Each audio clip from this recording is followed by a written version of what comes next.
Baik, kelas 7, ini merupakan kisi-kisi soal PAS ya, IPA Biologi semester 1-nya tadi Bu Risma sudah menyampaikan bahwa materi pokok untuk PAS semester 1 itu ada 2, kunci determinasi dan ekosistem. Di sini sudah dikatakan, subbab dari ekosistem itu ada satuan ekosistem, komponen ekosistem, saling ketergantungan antar komponen biotik, keseimbangan ekosistem, serta pola interaksi. Kita bahas satu persatu ke bawah, dari mulai yang kunci determinasi terlebih dahulu.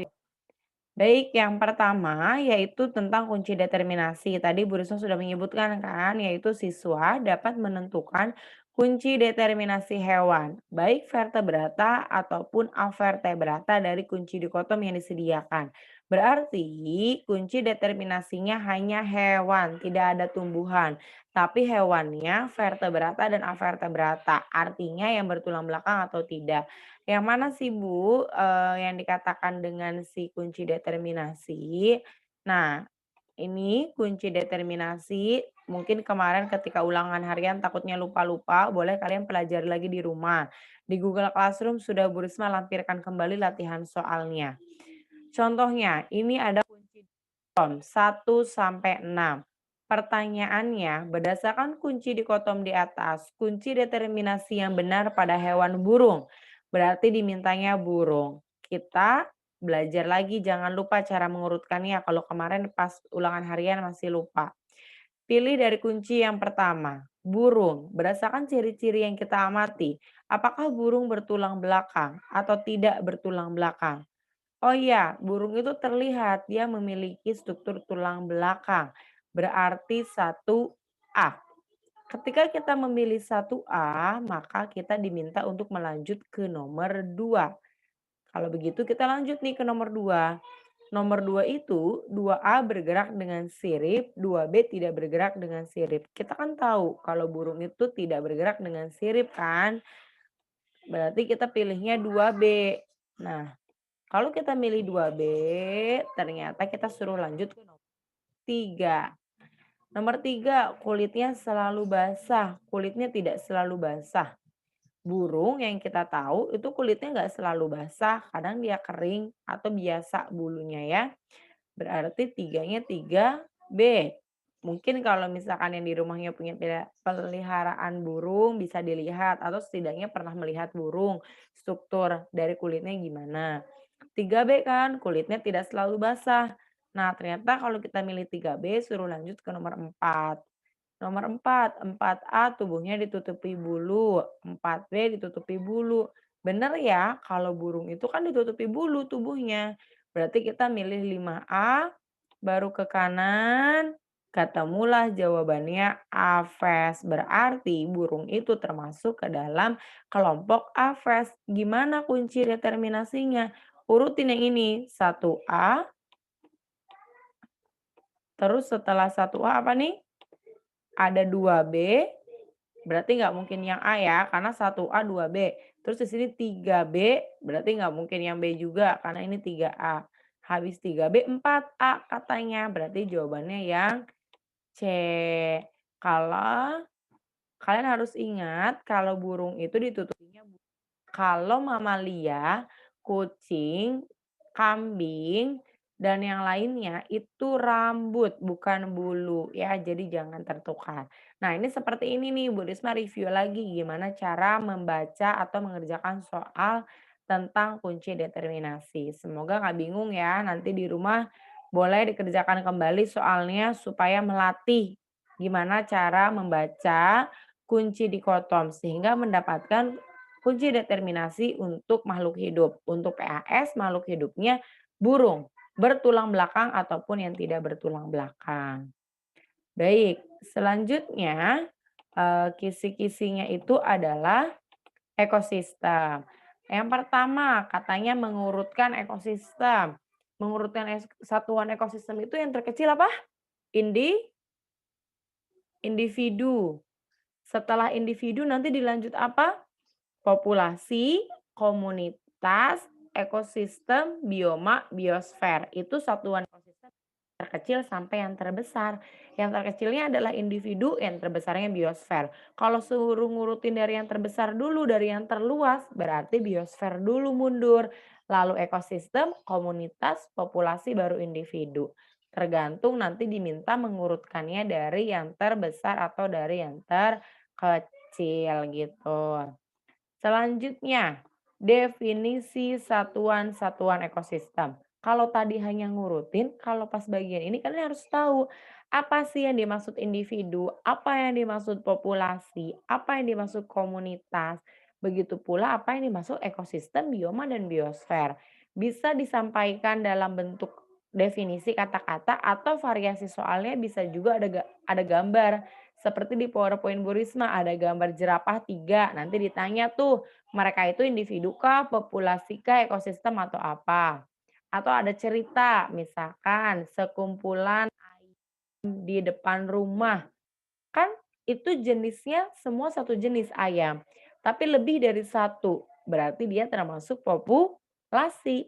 Tapi kalau misalkan ada sekumpulan ayam dan sekumpulan kucing di depan rumah, berarti ada 2 kumpulan makhluk hidup, berarti ada 2 populasi yang hidup di tempat yang sama, sedang berinteraksi di depan rumah.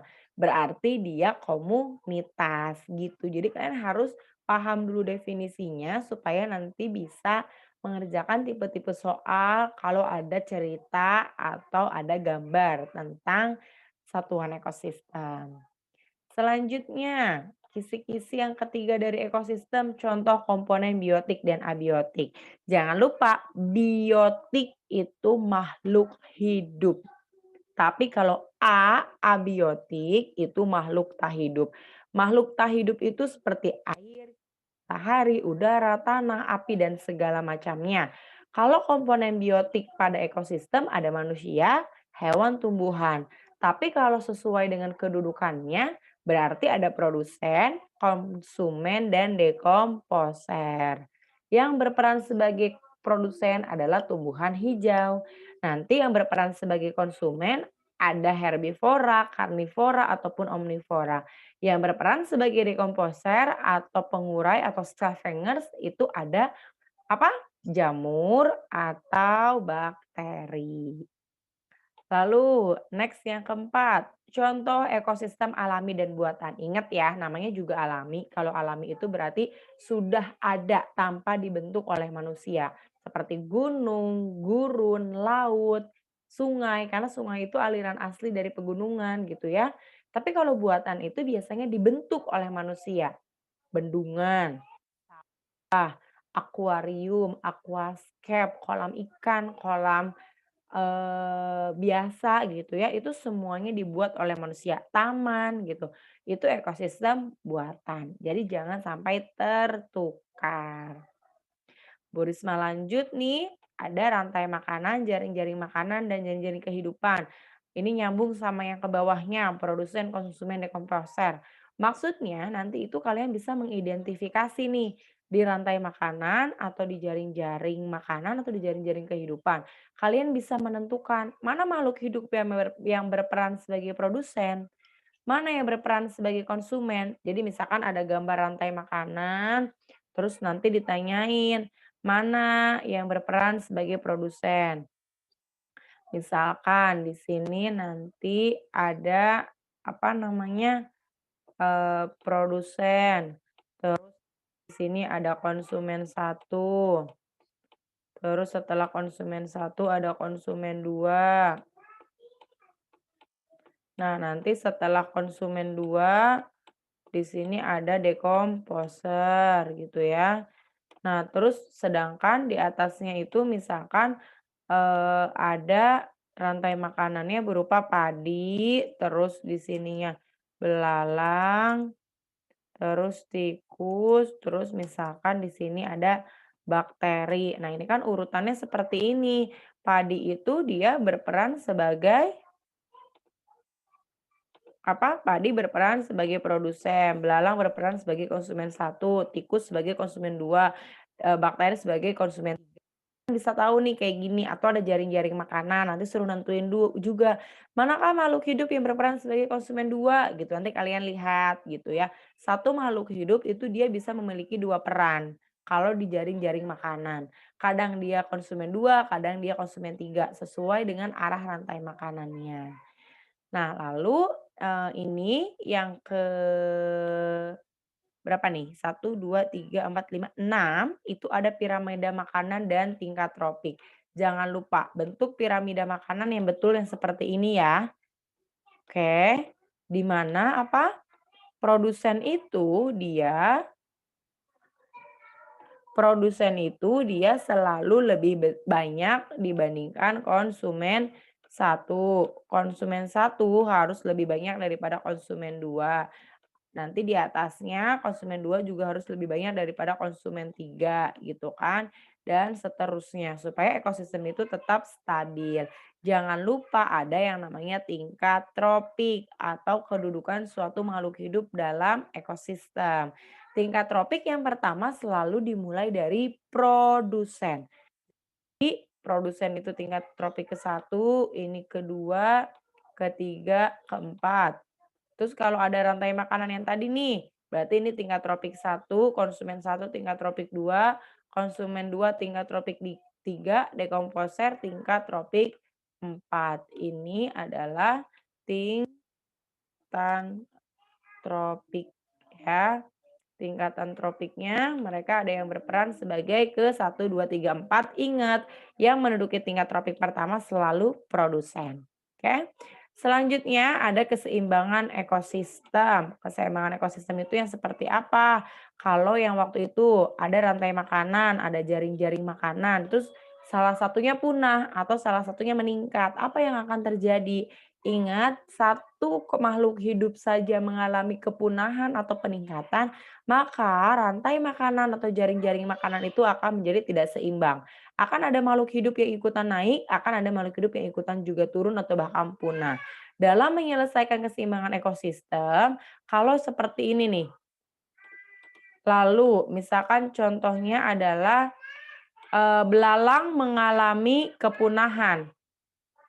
Berarti kalian lihat apa yang terjadi pada padi, apa yang terjadi pada tikus. Lihat dulu ke arah yang paling dekat. Kalau misalkan ada rantai makanannya panjang nih, padi dimakan belalang, dimakan tikus, dimakan ular, terus diulaikan oleh bakteri. Nih seperti ini misalkan. Terus setelah itu, eee, ekosistemnya mengalami tikusnya itu mengalami kepunahan nih misalkan di sini. Apa yang akan terjadi misalkan kalau tikusnya mengalami kepunahan? Nah, kalian itu melihatnya ke sini dulu. Lihat apa yang terjadi pada belalang, lihat apa yang terjadi pada ular. Hiraukan dulu padi. Jadi kalian lihat dulu makhluk hidup yang terpengaruh langsung. Karena tikusnya punah, kan yang terpengaruh langsung belalang dan ular. Ular jadi nggak ada makanan, dia bisa ikutan punah. Belalang nggak ada yang makan, maka dia akan meningkat.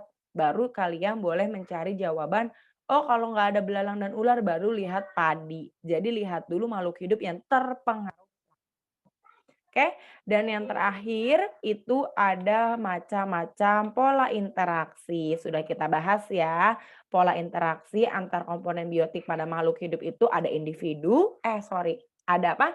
Netralisme, terus ada predasi, ada kompetisi, lalu ada simbiosis. Ada simbiosis mutualisme, komensalisme, parasitisme, dan yang terakhir ada amensalisme atau antibiosis. Kalian pelajari kalau ada gambar ini, kira-kira dia termasuk pola interaksi apa? Atau nanti ada cerita nih, misalkan dua ekor harimau memperebutkan satu ekor harimau betina.